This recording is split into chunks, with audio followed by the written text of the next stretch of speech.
Nossa leitura hoje será no livro de 2 Reis, capítulo 13. Nós vamos ler e meditar nos versos de 1 a 9. No 23º ano de Joás, filho de Acasias, rei de Judá, começou a reinar Jeoacás, filho de Jeú, sobre Israel em Samaria, e reinou 17 anos. E fez o que era mal perante o Senhor, porque andou nos pecados de Jeroboão, filho de Nebate, que fez pecar a Israel, não se apartou deles. Pelo que se acendeu contra Israel a ira do Senhor, o qual os entregou nas mãos de Hazael, rei da Síria, e nas mãos de Ben-Hadad, filho de Hazael, todos aqueles dias. Porém, Jeoacás fez súplicas diante do Senhor, e o Senhor ouviu. Pois viu a opressão com que o rei da Síria atormentava a Israel. O Senhor deu um salvador a Israel, de modo que os filhos de Israel saíram de sob o poder dos sírios e habitaram, de novo, em seus lares como dantes. Contudo, não se apartaram dos pecados da casa de Jeroboão, que fez pecar a Israel, porém andaram neles.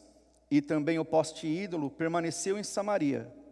E foi o caso que não se deixaram a Jeoacás do exército, senão 50 cavaleiros, 10 carros e 10.000 homens de pé, porquanto o rei da Síria os havia destruído, e feito como pó, trilhando-os. Ora, os mais atos de Jeoacás e tudo o que fez, e o seu poder, porventura não estão escritos no livro da história dos reis de Israel? Jeoacás descansou com seus pais, e o sepultaram em Samaria, e Joás, seu filho, reinou em seu lugar. Amém, irmãos, até aqui vamos orar. Senhor Deus, temos diante de nós, e acabamos de ler, um trecho da Tua Palavra, que cremos, Senhor Deus, ser inspirada pelo Teu Santo Espírito, que registra, Senhor Deus, a história do Teu povo, que revela, Senhor Deus, a Tua vontade, a Tua glória e também os Teus pesares a respeito dos pecados do Teu povo. E agora, Senhor Deus, suplicamos que o Teu Santo Espírito nos ilumine, na medida em que formos elucidando, tratando sobre esses escritos. Que não sejam, Senhor Deus, vontades humanas impostas aqui, mas que a Tua vontade prevaleça sobre nós, de modo que tudo que viermos a entender e assimilar seja para a glória do Senhor, para a glória do Senhor Jesus, para a glória do Teu Evangelho. Edifica, Senhor Deus, a igreja, eu te peço, nessa noite, e faça uso da minha vida. No nome de Jesus eu oro, agradecido. Amém. Irmãos, esse texto que nós lemos agora é uma narrativa, e como é descrito no Novo Testamento, toda a Escritura é inspirada por Deus. Só que apesar de toda a Escritura ser inspirada por Deus, as Escrituras não são iguais, na sua natureza e no seu propósito. De narrativas, a gente não pode dizer que aqui existe uma doutrina ou uma profecia, é uma descrição de um momento histórico, e a descrição que é feita aqui, ela é posterior ao acontecido. Viveu esse rei Jeoacás, e anos depois, historiadores de Israel, então, registraram os acontecimentos durante aquele reinado. E se nós prestarmos bastante atenção no que nós lemos, não tem grande coisa a ser registrada a respeito dos atos desse rei. É um trecho, porém, então, das Escrituras, apesar de ser palavra de Deus, inspirada pelo Espírito Santo, que é bastante árida, é seca. Não tem coisas boas sendo ditas aqui. Sobre um rei de quem os escritores bíblicos que registraram esses fatos históricos não tinham quase nada a ser dito. Joacás beira então a irrelevância, deixando um legado de decadência, a não ser um único senão, o breve registro de que ele orou ao Senhor. Então aqui temos a biografia de alguém que a Bíblia nos faz pensar desprezível. A história de Jeoacás. Ele é herdeiro de uma história que é decadente. Ele é mero continuidor do declínio de toda uma história de Israel. A história de Israel no Antigo Testamento parece atestar que existe a impossibilidade de o reino de Deus pertencer a esse mundo. Conforme disse o próprio Senhor Jesus Cristo, está registrado em João 18:36, quando ele estava diante de Pilatos, sendo julgado, prestes a ser condenado, crucificado, ele disse: o meu reino não é deste mundo. Se o meu reino fosse desse mundo, os meus ministros se empenhariam por mim para que eu não fosse entregue aos judeus. Mas agora o meu reino não é daqui. Então a história de Israel escancara para nós o fato de que parece ser impossível o reino de Deus ser uma realidade nesse mundo. E então, lendo a história de Israel, lendo a história de Jeoacás, eu me perguntei, ora, a história de Israel foi uma história promovida pelo próprio Deus. Deus chamou o povo de Israel para ser um povo de propriedade exclusiva sua. Ele conduziu a Israel ao longo da história, e na história do Antigo Testamento tem a progressão da história da revelação de Deus, da sua lei, da sua vontade, da redenção. Vimos, por exemplo, que já na peregrinação do deserto, sob Moisés, o povo conhecedor do Senhor persistia em invariável rebelião, mesmo tendo visto a glória de Deus, mesmo tendo visto grandes sinais. Hoje, agora, foi lido a respeito de quando Deus deu os mandamentos no Sinai para Moisés. O povo testemunhou grandezas e persistiu em rebelião. Quando, apossados da terra prometida, os israelitas se misturaram às religiões pagãs dos povos vizinhos, coisa advertida pelo Senhor, era proibido a eles fazerem isso. E eles fizeram exatamente o que foi proibido. Se misturaram e absorveram aquelas falsas religiões e trouxeram o culto daqueles falsos deuses para dentro de Israel, se rebelando persistentemente contra o Senhor, numa espiral de perdição, apesar dos vários juízes que Deus levantava em Israel para advertir o povo dos seus pecados. Com a consolidação do reino de Israel, Saul, o primeiro rei, pecou e apostatou.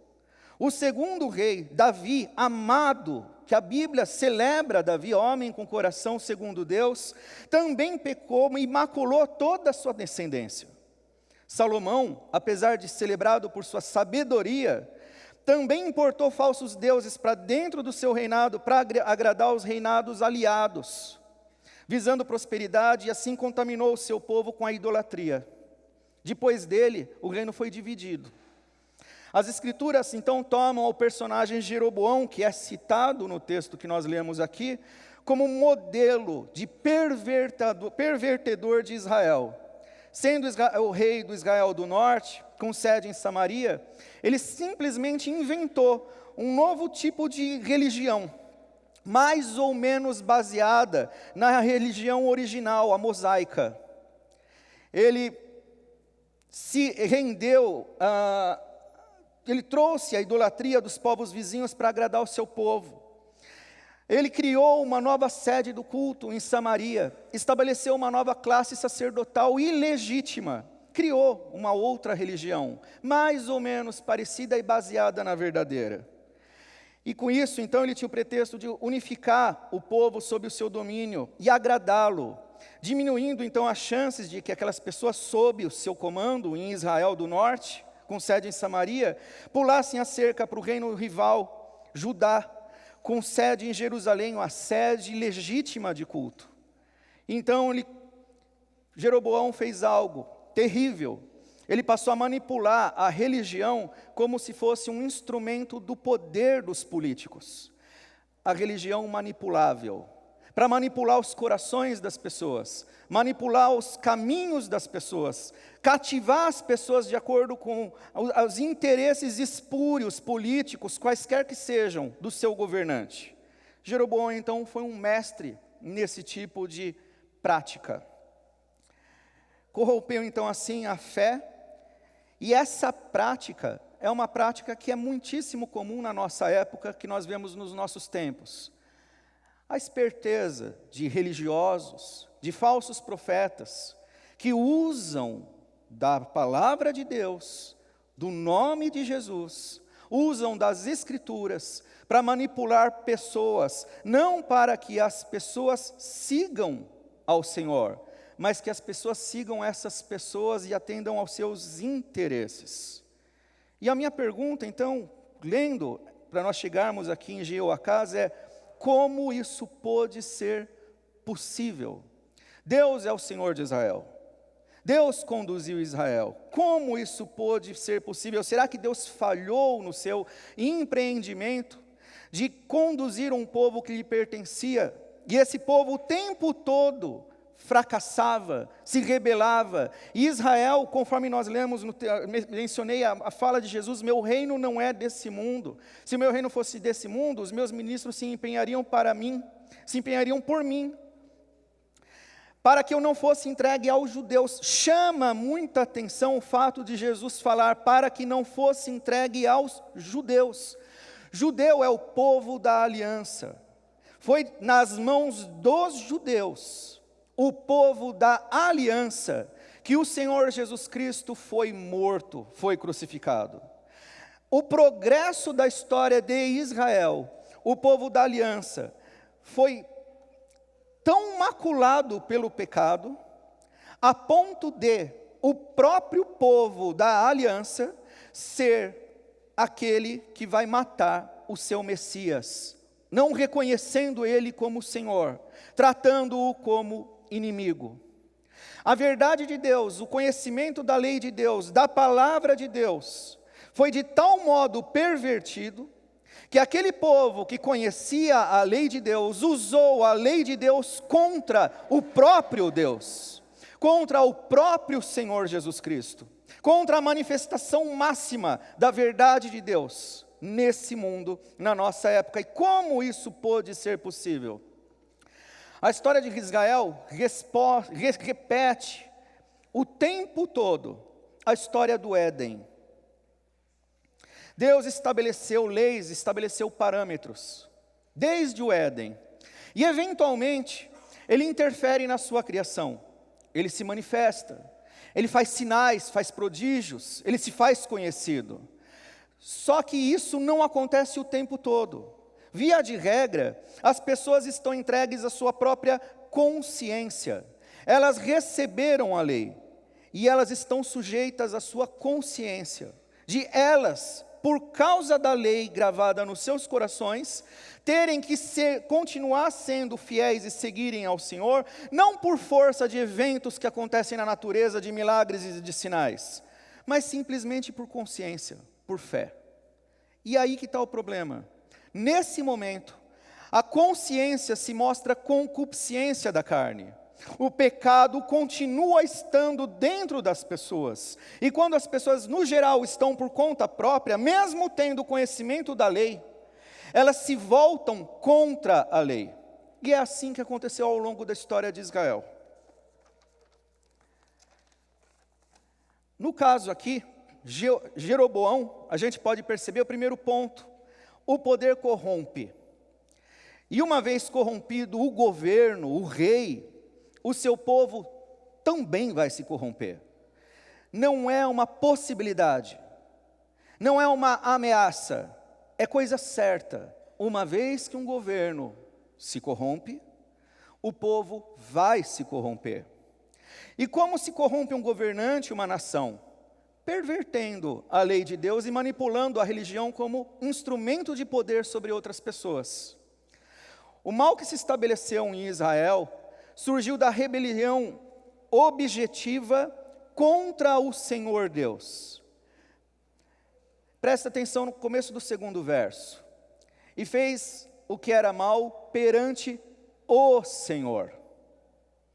Jeoacás, ele não fez o que era mal perante os homens. Não foram as pessoas do seu reino, os seus súditos, os seus concidadãos, que foram os ofendidos com os atos de Jeoacás. Jeoacás fez o que era mal perante o Senhor. Onde começa o mal? A fonte do mal que degenera tanto o governo como também todo o povo. da decadência, das mazelas, consequentes desses atos todos, não está nos atos de pessoas contra pessoas, mas está na apostasia, na recusa da fé, no desprezo deliberado contra o Senhor. Porque quando um governante decide, um líder religioso, quando alguém que lidera sobre outros, no caso aqui um rei, decide manipular a religião para manipular as pessoas, aquilo não é um ato contra pessoas, é um ato de rebelião contra Deus.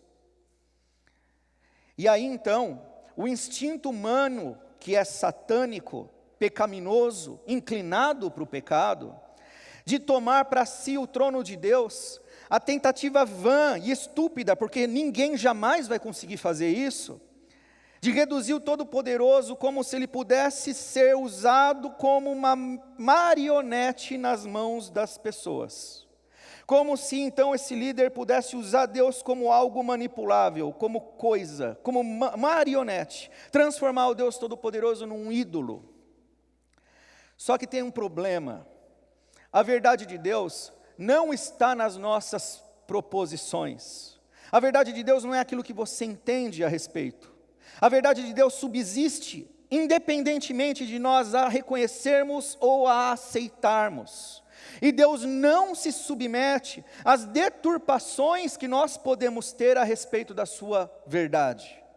Se nós temos uma impressão errada, uma opinião equivocada, se nós distorcemos quem Deus é e a sua palavra e a sua justiça, Deus jamais vai se submeter às nossas distorções, porque essas distorções são criações de ídolos. Deus não se submete, porque a verdade dele não depende daquilo que nós pensamos, ela está além disso. Cabe a nós nos submetermos a essas verdades, compreendermos as verdades sobre o Senhor, que a palavra dele revela para nós.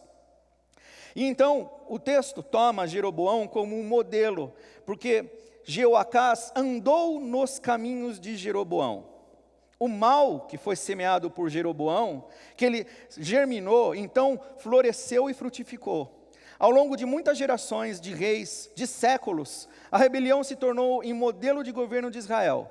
E 10 ou 11 gerações depois, em Jeoacás, chegamos então ao reinado desse homem. Um rei que viu sua geração colher os amargos frutos plantados ao longo de muitos anos de rebelião, e que mesmo assim reproduziu o modelo mau dos seus antecessores. Então Jeoacás, ele é ao mesmo tempo tanto vítima de um trabalho que foi feito antes dele, um trabalho de distorção ao longo de muitos anos, como também passou a ser responsável por esses erros, porque ele reproduziu esses erros, ele perseverou nesses caminhos. Aqui então fica uma lição já. Não existe aos olhos de Deus alguém que seja vítima de uma apostasia generalizada. Uma vez que a revelação de Deus, ela é o tempo todo proclamada a toda a criação e em todos os lugares. Uma vez que no nosso caso, o Evangelho está disponível à nossa geração, à nossa época, à nossa cultura. Não é possível admitir que existam pessoas que sejam meramente vítimas do erro, daquilo que mentem a respeito de Deus. Todos somos igualmente responsáveis pela nossa fidelidade ao Senhor. Você não é vítima, você não pode ser manipulado pelos erros de ninguém, uma vez que Deus te é acessível. Você não pode ser considerado alguém que simplesmente foi manipulado por alguém, uma vez que por meio da morte de Cristo, o véu que nos separava de Deus, ele foi rasgado de cima a baixo, e você tem total livre acesso ao Deus que se revela por meio das Escrituras à igreja e através da igreja. Você não é vítima de quando mentiram para você em nome de Cristo, quando distorceram a palavra de Deus para você. Você não é vítima quando você dá ouvidos aos falsos profetas nas televisões, nas rádios e seja lá onde for. Porque a verdade de Deus, ela está escancarada para todos. Não somos vítimas. E daqui então vai ser construída uma outra coisa. Se nós não somos vítimas, o que nós somos e o que nós devemos ser. Todos nós somos definidos pelo que nós fazemos. Paulo, em Gálatas 6,7, nos adverte: não vos enganeis, de Deus não se zomba. Presta atenção, irmãos, de Deus não se zomba. Quando alguém diz, porque o texto diz, pois aquilo que o homem semear, isso ele também vai colher, ele vai ceifar. Quando alguém diz que é vítima, que colhe algo plantado por outro, Deus tem isso como escárnio. Porque aquilo que foi semeado de mal antes de você, a corrupção semeada desde Jeroboão e que chegou até Jeoacás, Jeoacás poderia muito bem ter rompido com esse ciclo por meio da fidelidade. E ele preferiu não romper. Se você herdou uma série de injustiças porque distorceram as coisas antes de você, daqui para frente não precisa ser continuado isso. O que você plantar, você vai colher. Você está colhendo aquilo que você plantou. Então, segundo ponto, nós somos definidos definidos por Deus, por aquilo que nós fazemos. O texto diz que Jeoacás reinou por 17 anos. E o texto define quem Jeoacás é. Que ele fez o que era mal perante o Senhor. Note, perante quem esse rei fez o que era mal. Não é o conceito dos súditos ou concidadãos que definiam ele como mal. Pode até ser que esses monarcas, como Jeoacás, fossem populares, porque eles patrocinavam as crendices populares que eram tão estimadas pelo povo. Puxa vida, abriu uma nova lojinha de deuses ali. Ele agradou meu coração, porque a santinha do meu coração está sendo servida, sendo vendida naquele lugar. Feriado nacional da santa. Poxa, esse Deus, esse rei é muito legal, ele entende os sentimentos do povo. Pode ser que no conceito das pessoas, esse rei era muito legal, elogiável. O problema é que no conceito do Senhor que Jeoacás é mau. E é Deus quem sonda corações, e é diante dele que ninguém pode se esconder. Ele é o soberano e perfeito juiz. E é Deus quem definiu: Jeoacás é mau. Para o Senhor, mau é aquele que se rebela, o infiel, o insurgente. Não importa se a multidão aplaude. Não importa se está todo mundo dizendo que aquilo é bom. Não importa se tem aprovação nacional. Não importa se ganha muito dinheiro, tem muito prestígio, se comprou um canal de televisão. Não importa se construiu um templo de Salomão. Não importa. Isso é lixo. É o Senhor que define. É mal, é errado, é perversão. Não são as pessoas que têm credibilidade ou autoridade para definir se algo é bom ou não perante o Senhor. É o próprio Senhor que faz isso, e Ele faz isso fazendo uso da sua palavra que está escancarada para todos nós.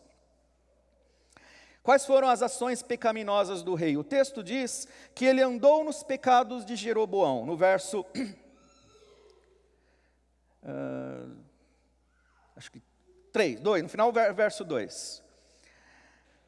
As decisões do rei de implementar a idolatria corromperam o povo. O coração humano, por si só, já é uma fábrica de ídolos.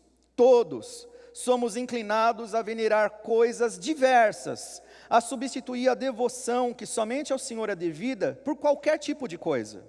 Desde falsos deuses, forças espirituais, demônios, dinheiro, ambições, adorar a nós mesmos ou outras pessoas. Essa inclinação natural encontra um terreno muito fértil quando os poderes desse mundo estimulam e potencializam essa loucura. Crenças falsas que são transformadas em valores culturais nacionais, construções de santuários para peregrinações, dias separados para devoções e celebrações de ídolos, e invocar falsas divindades nacionais com anuência de governantes. A idolatria nunca vem sozinha. Da quebra dos mandamentos, de se cultuar exclusivamente ao Senhor, e também da quebra, da proibição de se fabricar falsos deuses, as demais leis do Senhor também são progressivamente quebradas. Ao macularem a devoção ao Senhor, todo senso de bem e de verdade também são maculados. O referencial de verdade se perde, a justiça será pervertida, as noções de valor ao próximo também se perverterão, a autoimagem humana também vai ser deteriorada. É por isso que Romanos descreve, no seu primeiro capítulo, com tantos detalhes, os frutos da adoração de falsos deuses, da idolatria. A ponto até mesmo da noção humana que as pessoas têm a seu próprio respeito, da sua sexualidade, serem pervertidas. Tudo consequência da perda do principal referencial de quem é Deus. Perca esse referencial e todo o resto vai ser pervertido também. Deus e a sua verdade jamais são mudados ou pervertidos. Só que as percepções das pessoas sobre isso podem ser mudadas. As pessoas podem atribuir a Deus coisas que não dizem respeito a Ele. As pessoas podem excluir de Deus as noções a respeito de muitos dos seus atributos. As pessoas, todos nós, temos uma inclinação desesperadamente corrupta para reduzir Deus a mero ídolo. E é isso que Jeoacás fez, é isso que Jeoacás patrocinou, é isso que Jeoacás produziu e multiplicou em Israel durante os seus 17 anos de reinado.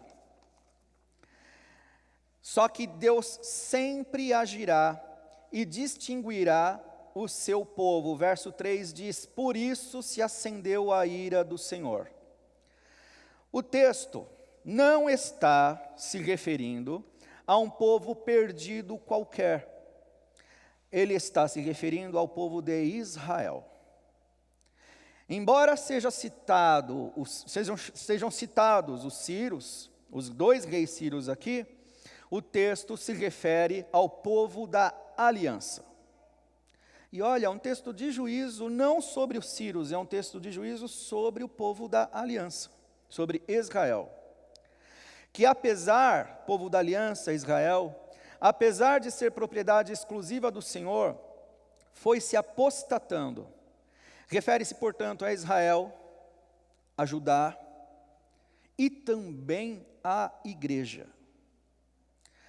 O pecado sempre tem graves consequências. Por que aqui a gente pode dizer que se refere à igreja? Porque o texto está se referindo à apostasia gradual sobre o povo de Deus.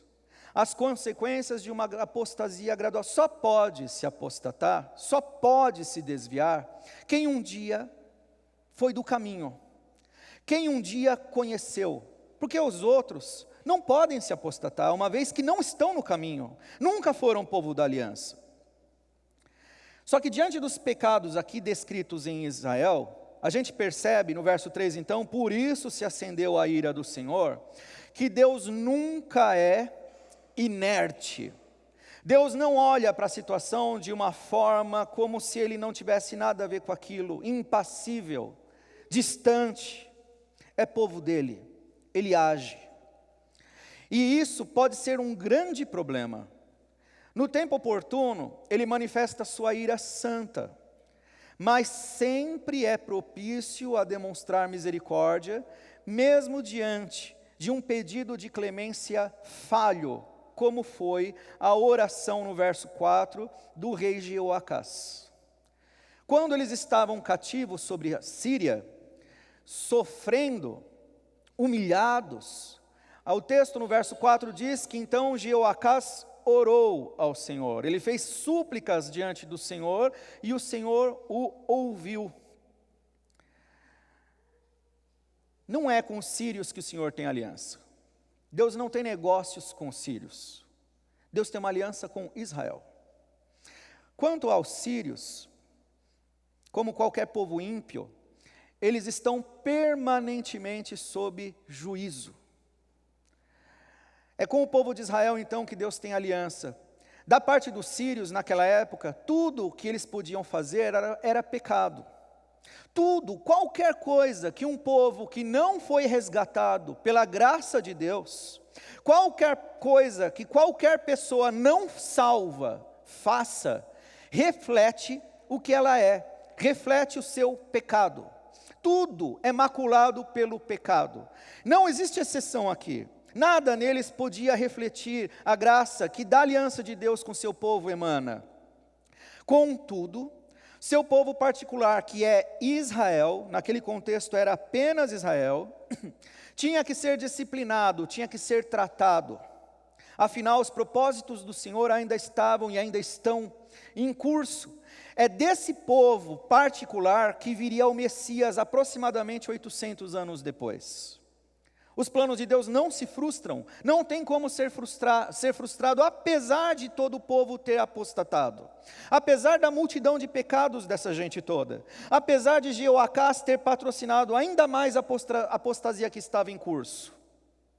E para isso, o Senhor Deus, que é soberano em toda a sua criação, faz uso de um povo que é réprobo, faz uso dos ímpios, que apesar de não ter aliança redentiva com Ele, ainda assim pertence ao Senhor. Existe aqui uma distinção. Deus tem aliança com Israel. O povo de Israel é um povo de propriedade exclusiva do Senhor. Mas os sírios também pertencem ao Senhor. Qualquer pagão pertence ao Senhor. Qualquer pecador pertence ao Senhor. Não interessa se tal pessoa adora um falso Deus. O inferno pertence ao Senhor. Nada escapa dos domínios do Senhor. Deus não precisa ter o consentimento do rei Ciro, um idólatra, um perverso, para usar o rei Ciro. Deus não precisa do consentimento do rei de Egito, Faraó, para usar, endurecer e amolecer o coração de Faraó, como e quando ele bem entender.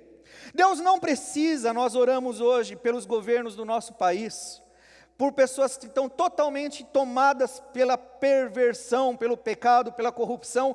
Deus não precisa do consentimento deles para transformá-los, para derrubá-los, para quebrar os dentes deles, para humilhá-los. Deus não precisa do consentimento de ninguém e de nada. Ele é Deus. E Ele faz uso de tudo que lhe pertence como lhe apraz. Mas a Escritura nos dá bons indícios de como Ele usa, porque Ele tem propósitos de forma diferenciada com um povo, o povo da aliança. Então Ele vai usar as coisas no derredor, mesmo coisas maiores, para lidar com o seu povo de propriedade particular. Deus pode transtornar todo um país, se Ele quiser, para lidar com o seu povo eleito. Esse é o seu objetivo principal. Para fazer com que a igreja desperte da sua sonolência. Esse é o seu objetivo principal. Para fazer com que os eleitos que não dão ouvidos ao Evangelho, porque estão com o coração endurecidos, sejam esmagados pela poderosa mão do Senhor, para que Ele no tempo oportuno os levante à sua presença. Ele faz e fará isso. A história está nas mãos do Senhor. E Ele faz uso de coisas grandes e pequenas, momentos agradáveis e terríveis, para conduzir o seu povo, destinado para a sua glória. E para abater os ímpios, e isso também é para a sua glória. Porque tanto na salvação de uns, como na condenação dos outros, os atributos de Deus são revelados, tanto no amor, de quando Ele manifesta o seu perdão, regenerando pecadores, atribuindo a eles o seu perdão, como também estabelecendo o juízo, condenando outros tantos ao inferno. Não existe como Deus não ser glorificado no andamento da história, e a história está em curso, a história estava em curso, e Deus usa os meios que estão à disposição. E quais são os meios? Todos. Tudo lhe pertence. Então Deus usa os sírios para castigar seu amado Israel, dominando através de um povo que era inimigo, dominando Israel através dos sírios. porque para Deus é muito pior a degradação espiritual e moral de Israel do que permitir que aquele povo passasse por um bom tempo de humilhação sob um povo inimigo. Pior para Deus é a infidelidade do seu povo, do que eventualmente o seu povo ter que passar fome. Pior para Deus é o seu próprio povo esquecer da lei, esquecer do Senhor, do seu Salvador, do que eventualmente nós termos que passar por uma terrível turbulência. Então, a degradação espiritual e moral é consequência do pecado de Israel, mas a dominação síria é uma punição imposta por Deus para fazer com que Israel cumpra os seus propósitos. Sim, Deus age inclusive nos seus inimigos e os usa quando e como Ele quer. Note aqui, irmãos, mais uma coisa. A igreja, ou Israel, o povo da aliança, não é vítima, jamais, de forças hostis, de inimigos maiores, da opressão de governantes. Você está nas mãos de quem tem domínio sobre todas essas forças. Então, diante de Deus, diante dessa realidade, nós devemos estar sempre humilhados. Sob Joacás, foram 17 anos de humilhação, de vergonha e de dominação síria. O antigo exército, que antes era imponente dos israelitas, agora tem apenas 50 cavaleiros para míseros 10 carros. Todo o exército de Israel se resumia a 10 carros, 50 cavaleiros e 1000 homens a pé, 10 mil homens a pé. Só que a maneira como isso é descrito no texto, ressalta a decadência do exército. O exército foi reduzido à função de calcar os pés dos sírios, meros vassalos, preparadores dos caminhos de quem os subjugava. No final do verso 7, diz que os havia destruído e feito como pó, trilhando-os, ou reduzido a pó, ou então reduzidos à função de calcar os pés dos sírios. O que aconteceu aqui? A glória de Israel foi totalmente reduzida à humilhação. A função daquele exército era preparar caminho para o exército dos sírios. Era ir à frente na batalha para morrer como peão de guerra. Era a humilhação necessária.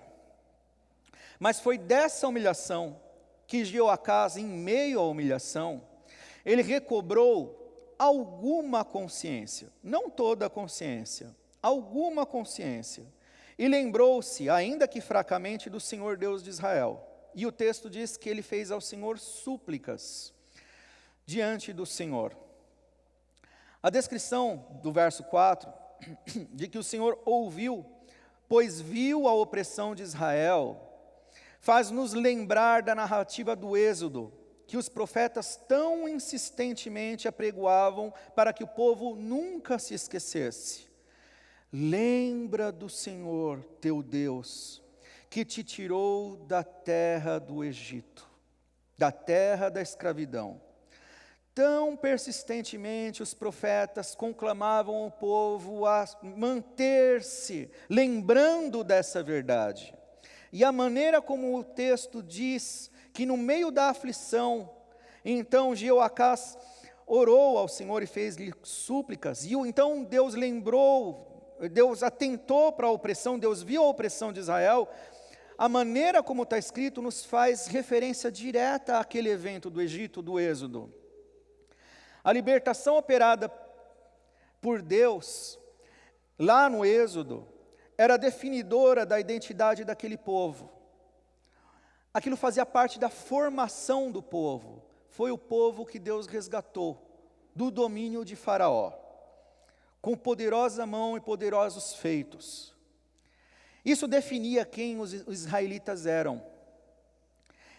E agora, então, nesses últimos acontecimentos, eles são forçados a lembrar daquilo, porque eles estão de novo passando por aquele tipo de situação de domínio. E eles deveriam, então, se manter fiéis ao seu libertador e Senhor.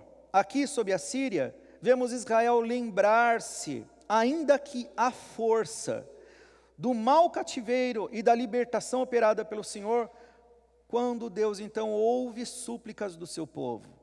Parecia que a única coisa que precisava ser feita é: supliquem, voltem a buscar ao Senhor. É como se tivesse o tempo todo a mensagem aqui sendo reforçada: o Senhor é o Senhor deles, o Senhor está disponível, o Senhor tem seus ouvidos atentos à oração do seu povo. Vocês esqueceram do Senhor, mas Ele está atento para ouvi-los. Vocês estão muito cativos, devotando-se a falsos deuses, mas o Senhor quer ouvi-los.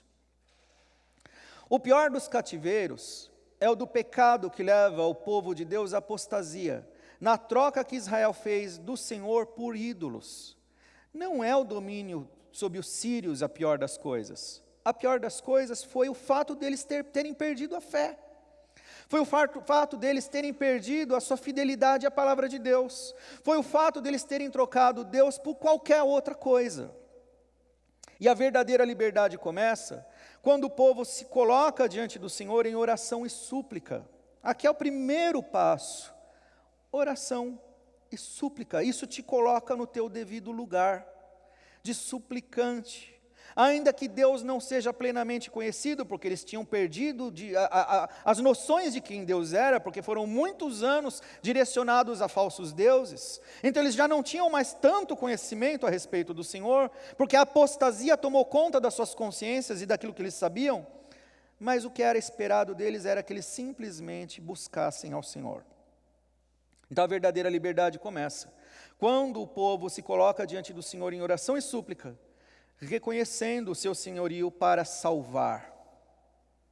E aí o texto mostra um Salvador anônimo, no verso 5. Então o Senhor deu um Salvador, verso 5. Também que pode ser traduzido como libertador. E aqui, nós de uma tradição reformada, podemos ser tentados a fazer uma conexão com a figura do Senhor Jesus Cristo. Uma pré-figura messiânica, só que nesse caso, esse personagem não cumpre esses requisitos. O texto inspirado aqui não descreve quem é esse libertador, mantendo-o no anonimato. Para tentar conhecer quem foi essa pessoa, esse libertador, são necessários fazer esforços que são bastante imprecisos na nossa tentativa de reconstruir a história do que aconteceu aqui. Uma vez que o texto não diz, a gente tem que buscar outras fontes. E muito provavelmente esse libertador foi o rei da Assíria, que se levantou em guerra contra o rei da Síria. E então, com o levante, essa peleja de um povo adversário, o rei da Síria, é fácil de confundir, só a diferença do A no começo, ele ficou muito ocupado com uma guerra com alguém realmente ameaçador, e por conta disso não deu as devidas atenções para Israel. Israel é um vassalo, é muito pequeno, não vale muito, não tem que dar tanto esforço, tanta atenção para esse povo. Então, por conta do levante de um povo inimigo maior, os assírios então liberaram os israelitas, porque na verdade, para os sírios, os israelitas já não estavam valendo grande coisa. Então aqui a gente pode dizer que esse libertador, de jeito nenhum, ele é uma figura messiânica.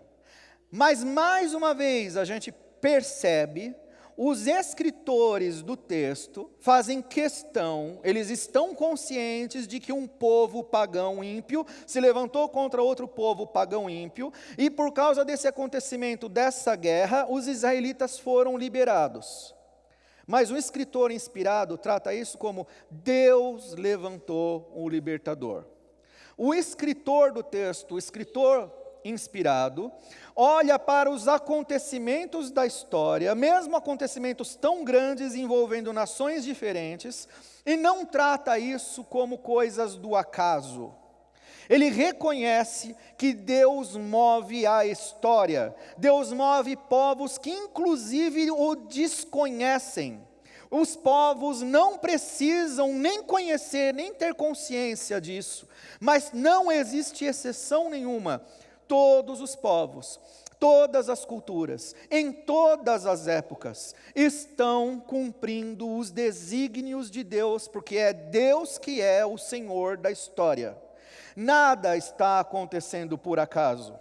E no caso aqui, esse mover entre dois povos entrando em guerra, teve como propósito libertar Israel desse cativeiro. Então Deus pode mover coisas grandes pelo seu povo. Deus pode mover coisas muito maiores do que você, por você. Se você for povo da aliança, se você for povo comprado pelo sangue de Cristo. Se você estiver arrolado como aquele a quem Cristo comprou com seu sangue. Deus moverá e move coisas maiores e que às vezes estão fora do nosso alcance, para que os seus desígnios se cumpram, especialmente tendo como objetivo que todas as coisas contribuem juntamente para o bem daqueles que amam a Deus e que são chamados pelo seu propósito. Então, Jeoacás orou, só que nós constatamos nessa oração de Jeoacás, Deus ouviu, mandou um libertador, Israel foi liberado. Duas coisas. Apesar da tentação de relacionarmos a figura desse misterioso libertador à expectativa messiânica, nesse caso, esse misterioso personagem não preenche tais requisitos. Então, nós temos a obrigação de, conforme o Senhor Jesus Cristo ensinou no Novo Testamento, e os seus apóstolos insistiram nesse ensino, de que todo o Antigo Testamento fala a respeito de Cristo, nós somos advertidos a jamais fazer uma leitura leviana, tentando a todo custo, torcendo as Escrituras, associar as coisas aleatoriamente, como se tudo encaixasse nele. Nesse caso, não encaixa. Não se refere a uma figura messiânica. E apesar desse relato estar compreendido entre os versos 4 e 6, outra coisa importante, no meio da narrativa, na verdade, trata-se de uma antecipação do final, porque Jeoacás não viu essa liberdade. Jeoacás morreu em cativeiro. Na descrição, na narrativa, faz parecer que veio o libertador e depois Jeoacás foi livre. Não, foi uma antecipação do fim na maneira como o escritor do texto colocou. Jeoacás morreu no cativeiro. Então, irmãos, nem sempre a gente vai ver, apesar que agora essa analogia ela não se encaixa sempre, nem sempre nós vamos ver a resposta de Deus, conforme nós gostaríamos. Muitas vezes ela pode acontecer num momento histórico, em um outro momento, um outro lugar. Jeoacás não desfrutou de tal liberdade. Ponto importante.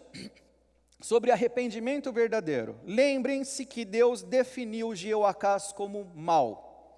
Jeoacás orou, Deus mandou um libertador, nós já vimos que esse libertador foi levante de um outro reino para lutar contra os sírios, e mesmo assim Jeoacás é mau. Por quê? João Batista, em Mateus 3,8, diz: produzi, pois, frutos dignos de arrependimento. Não vemos na súplica de Jeoacás nenhuma indicação de arrependimento de pecados, até porque no verso 6 é reforçado que toda a idolatria que foi implementada desde Jeroboão, que Jeoacás manteve em Israel e na sua capital Samaria, mesmo depois do cativeiro, eles continuaram nesse pecado. Eles suplicaram que Deus tivesse misericórdia deles por causa do sofrimento. E Deus foi propício, Deus teve misericórdia. Deus os libertou daquele sofrimento. Mas eles não se arrependeram dos pecados que causaram aquele sofrimento. Aqui fica uma verdade que tem um monte de desdobramentos. Quando, por exemplo, há pessoas que buscam a Deus somente porque estão sofrendo, somente porque têm medo, inclusive o medo do inferno. Eu vou para a igreja porque eu tenho medo do inferno, eu quero a salvação. pessoas que se direcionam e se inclinam para Deus, e aqui a gente pode dizer que na oração de Jeoacás ele se humilhou, ele suplicou, mas ele não se arrependeu. Arrependimento e súplica são duas coisas diferentes. E a verdadeira devoção de alguém que conhece ao Senhor tem que incluir as duas coisas. É verdade que todos devemos nos colocar no nosso devido lugar diante de Deus, e o nosso devido lugar sempre é o lugar da humilhação. Nós temos que reconhecer que nós somos pó diante de alguém que é todo poderoso e que pode transformar todas as coisas, pode fazer com que impossíveis aconteçam. Mas nós estamos diante de alguém que é santo, e nós somos pecadores, e nós temos que reconhecer os nossos pecados, e nos posicionar contra os nossos pecados, e confessá-los diante do Senhor, e abandoná-los. Jeoacás se curvou diante do Senhor, mas os pecados foram mantidos. Então, é muito possível, e aqui a gente vê uma descrição de que é possível que as pessoas busquem a Deus tão somente por necessidades e interesses. Só que Jeoacás continuou sendo definido como alguém mau.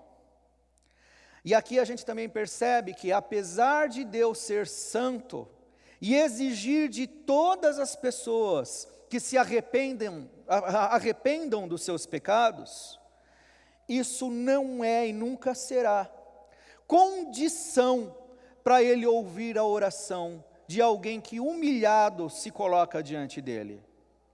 É possível que um inconverso se prostre diante do Senhor em oração e seja agraciado com a bênção do Senhor.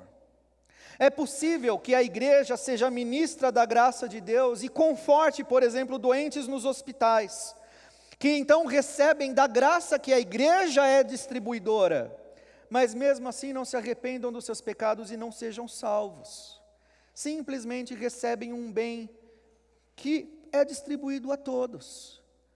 A igreja, muitas das pessoas que frequentam as igrejas nunca foram salvas, mas você desfruta de muitas das bênçãos pelo fato de você constantemente estar exposto à graça, à misericórdia, à benignidade de Deus. Você desfruta das suas bênçãos e muitas vezes o texto nos faz concluir que aos olhos de Deus você continua mal. Você está entre o povo, mas não é povo. Você é abençoado, recebe a sua paz, você recebe o alimento diário, você recebe a provisão diária, você desfruta do amor da sua esposa, do seu marido, dos seus filhos, uma graça muito grande, uma bênção que não pode ser medida. Quando você está doente, oram por você, e eventualmente Deus te cura, seja por meio de médicos ou de qualquer tipo de cuidado, mas você nunca se converteu, nunca amou ao Senhor, nunca abandonou seus ídolos, está entre o povo, mas não é povo. E o texto então revela que Jeoacás orou, o povo foi liberto, mas ele é mau, porque os ídolos foram mantidos. Irmãos, estar entre o povo não te faz povo. Na história de Israel, a gente vê que Israel apostatou geral, a ponto de o Senhor Jesus Cristo morrer sob as mãos deles, dos judeus. A salvação não é uma realidade coletiva, nacional. Não existe essa coisa utópica de povo cristão, de sociedade judaico-cristã, de país cristão, de cultura cristã. Isso é um engodo. A salvação é algo pessoal. A igreja, ela é formada por salvos, mas a igreja que as escrituras se referem, não é uma instituição visível. Aliás, ao analisarmos a história de Israel, nós fazemos sim um parâmetro com a história da igreja, e muito frequentemente a igreja, institucionalizada, transformada numa empresa, ela se perdeu faz tempo. Ela é muito mais política do que espiritual. ela é muito mais carnal do que evangélica. Ela é muito mais preocupada com coisas desse mundo do que com a glória do Senhor. Não é por acaso que civilizações tratadas como cristãs, a Europa inteira, hoje é taxada como pós-cristã.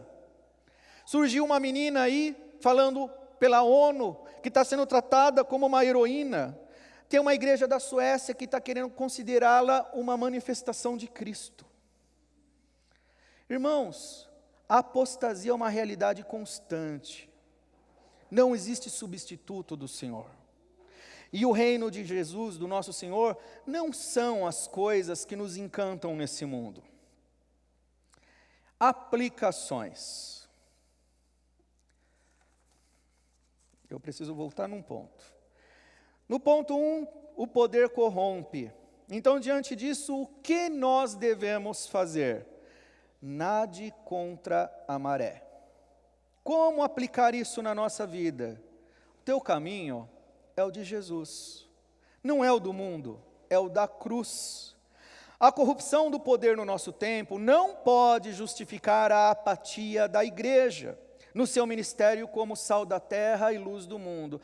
Não, está tanta coisa tão errada, e a gente cruza os braços, a gente se fecha numa bolha, nós não manifestamos a verdade, nós não colocamos a nossa cara a tapa, nós não anunciamos o evangelho. Ainda que sejam aceitos termos como pais cristãos, valores ocidentais, não são essas generalidades que definem o povo de Deus. O pecado é a marca dos povos e das pessoas sem o evangelho. E um quase cristianismo, algo parecido com o cristianismo, jamais pode ser chamado de cristianismo. Lá em Jeoacás, em Israel, eles mantiveram postes ídolos, referências visuais grandiosas que as pessoas olhavam, eram deuses criados que podiam ser manipulados, e agradavam os sentimentos das pessoas, e as pessoas diziam: uau, o nosso país é um país guardado sobre poderosos deuses. E aí então a gente vê que temos estátuas de Cristos redentores espalhados por aí, que dão a falsa sensação às pessoas de que estamos vivendo num país cristão influenciado por valores cristãos. Poste, ídolo. Jamais esse tipo de anomalia pode ser considerado como cristianismo, como evangelho.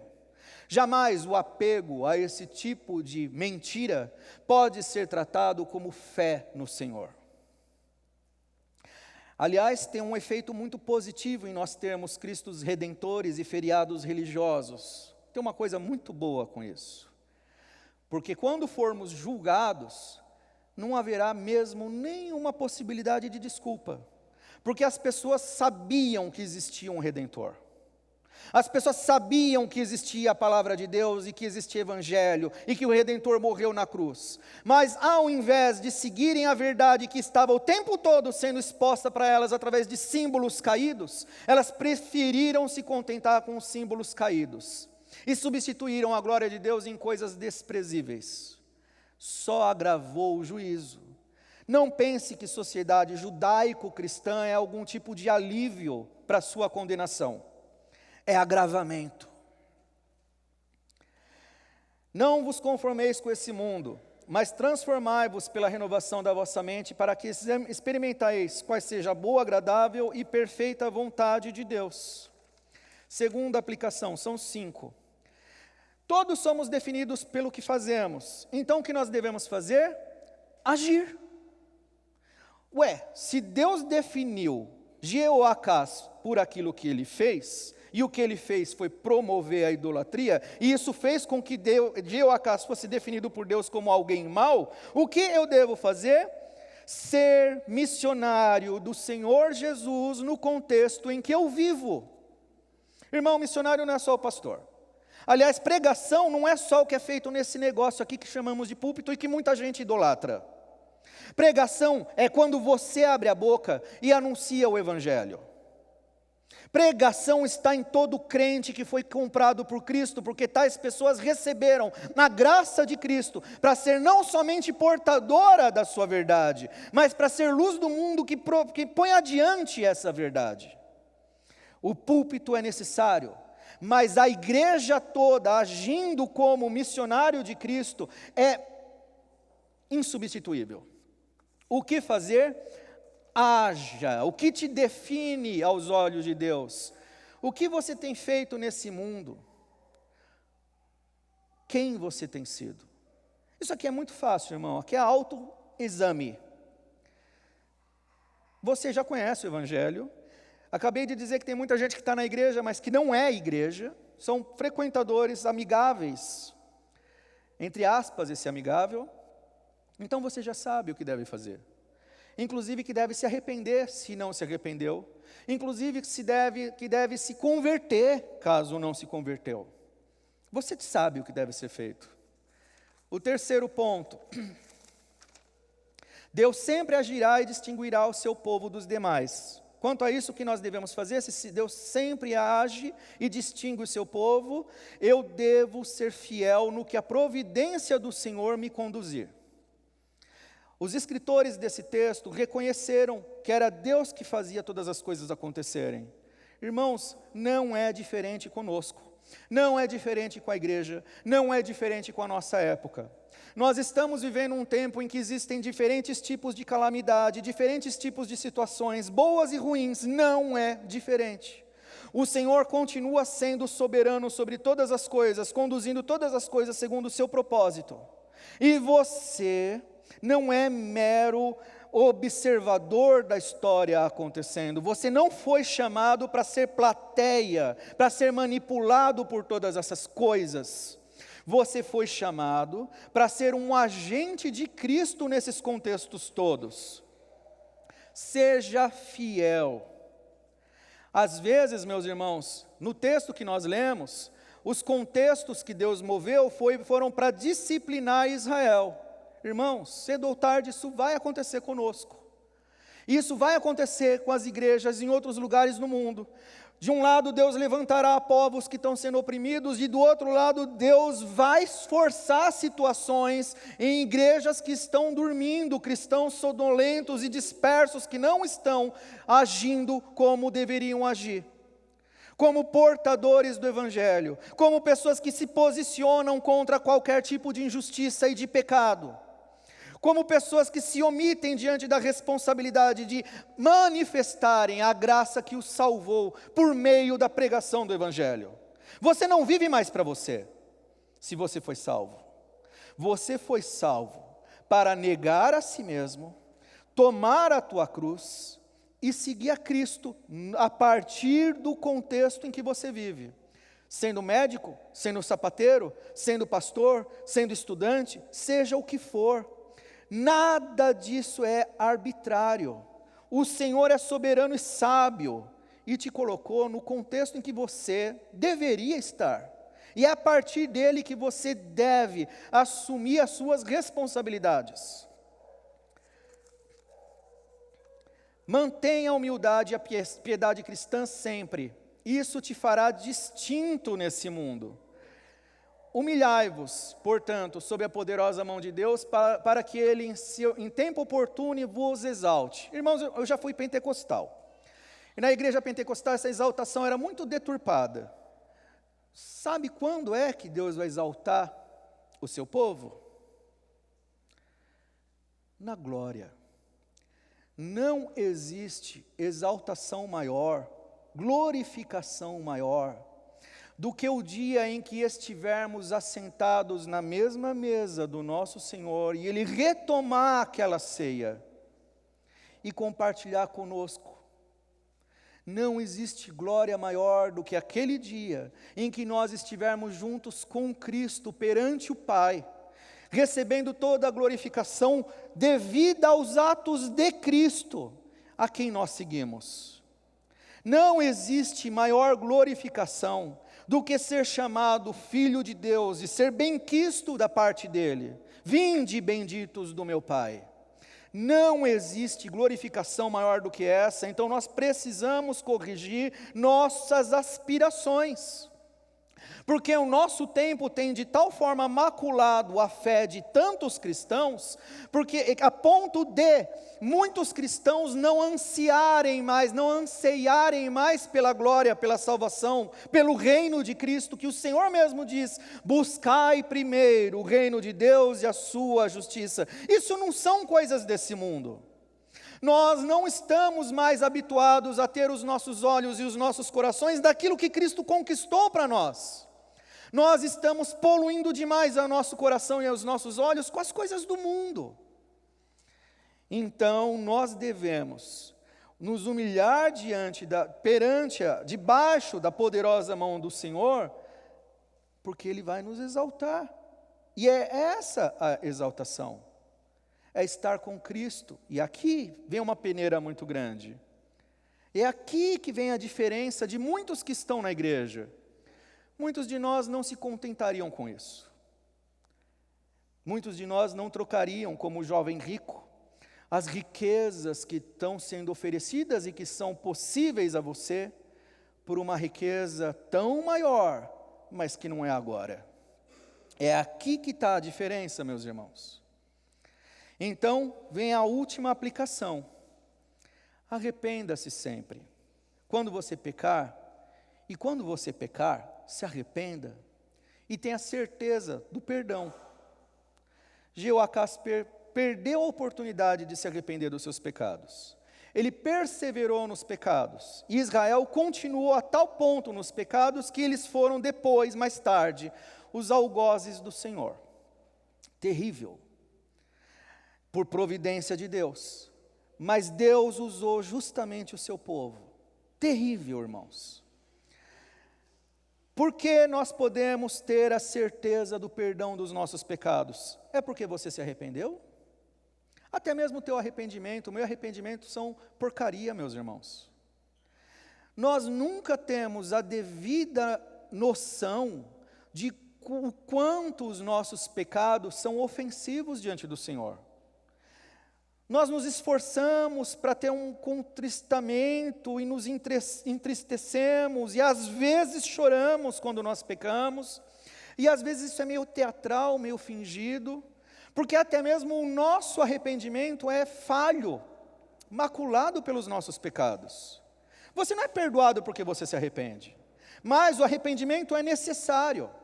Você é perdoado porque você era tão incompetente para nós lidarmos com os nossos pecados, que precisou um outro carregar todos eles e pagar por eles na cruz. Por que o nosso Senhor Jesus Cristo foi batizado por João? Lembra que era o batismo do arrependimento. Do que Jesus tinha que se arrepender? Quando ele pecou? Nunca. Mas ali ele já era o Cordeiro de Deus lidando com os nossos pecados. E até mesmo na nossa incapacidade de nós nos arrependermos, o nosso Senhor Jesus Cristo foi solidário. É mister que se faça. Até mesmo na minha incapacidade de lidar com os meus pecados da forma correta, o nosso Senhor foi lá e se arrependeu no nosso lugar. Tomou o que era tua culpa, teu pecado, como se fosse dele coisas que ele jamais praticou, para pagar de verdade por eles de uma vez por todas, de uma forma irrevogável. Você não foi perdoado quando você se arrependeu. Você foi perdoado de uma vez por todas, quando Jesus, o nosso Senhor, pagou pelos teus pecados na cruz. E quando você se arrepende, esse arrependimento pálido, fraco, é apenas um ato de devoção diante do Senhor, porque você deve isso a Ele. Quando você pecar, se arrependa, sabendo que até mesmo teu arrependimento é ineficaz para te lavar. Você só foi lavado e perdoado porque Jesus Cristo teve você em altíssima conta e tomou sobre si os seus pecados e tratou com eles de uma forma eficaz. Então você não é perdoado porque você se arrependeu. Você é perdoado porque o Senhor pagou pelos teus pecados. E isso é suficiente para você saber que quando você peca e se arrepende, você foi perdoado. Não é porque você se arrependeu, é porque eles foram pagos, cada pecado. Então nossa relação com Deus deve ser sempre uma relação de gratidão em que nós nos colocamos no nosso devido lugar.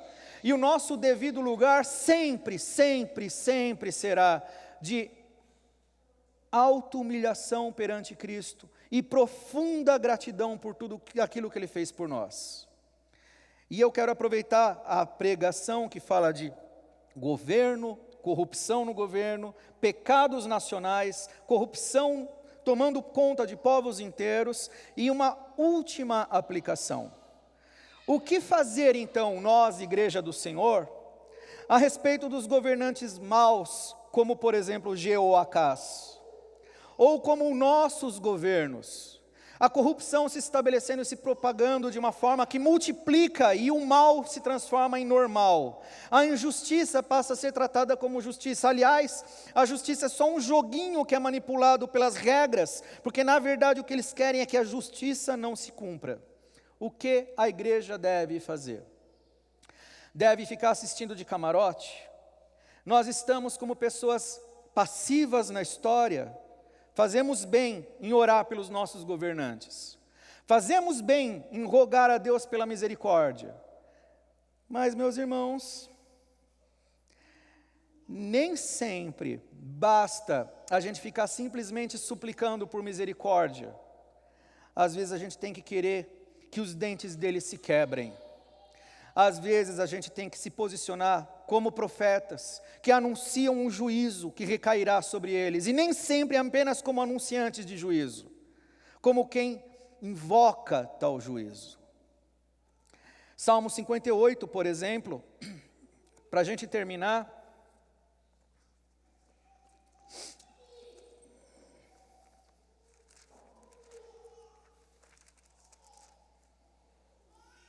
falais verdadeiramente justiça, ó juízes, julgais com retidão os filhos dos homens, longe disso.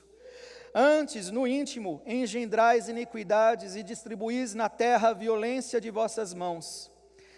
Desviam-se os ímpios desde a sua concepção, nascem e já se desencaminham, proferindo mentiras. Têm peçonha semelhante à peçonha da serpente, são como a víbora surda que tapa os ouvidos, para não ouvir a voz dos encantadores, do mais fascinante em encantamentos. E aqui vem a nossa oração. Ó Deus, quebra-lhes os dentes na boca, arranca, Senhor, os queixais aos leõezinhos, desapareçam como águas que se escoam, e as dispararem flechas, fiquem elas embotadas. Sejam como a lesma que passa diluindo-se, como aborto de mulher, não vejam nunca o sol, como espinheiros antes, que vossas panelas sintam deles o calor. Todos os verdes, como os que estão em brasa, serão arrebatados como por um redemoinho.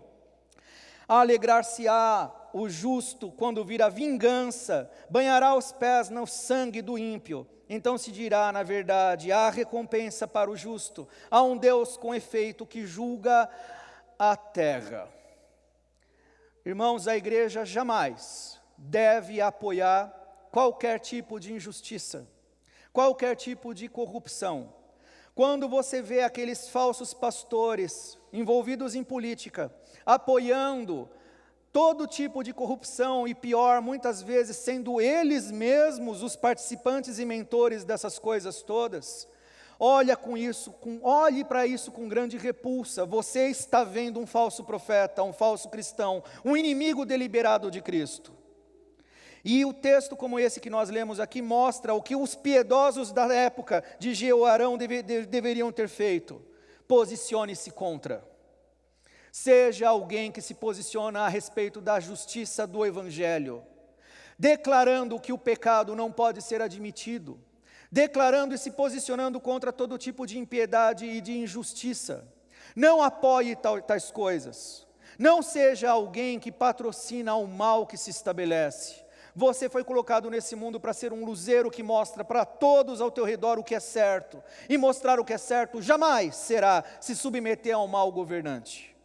Muitas vezes eles deverão ser resistidos. E nós lemos nas Escrituras muitas vezes homens levantados por Deus para confrontar maus líderes, maus reis, maus juízes. E muitas vezes esses que Deus levantou foram mortos por causa dos seus ofícios e por causa dos seus ministérios. Não os apoie. Não trate a igreja do Senhor Jesus Cristo como um instrumento político. Não faça parte de tais coisas. Não reduza o nome e a palavra do Senhor Jesus Cristo a um escárnio.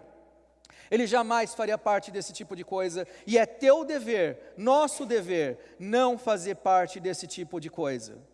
Se tivermos que perder a cabeça como João Batista o fez, perca, mas jamais negue o teu Senhor. E que Deus nos abençoe e tenha misericórdia da sua igreja. Amém.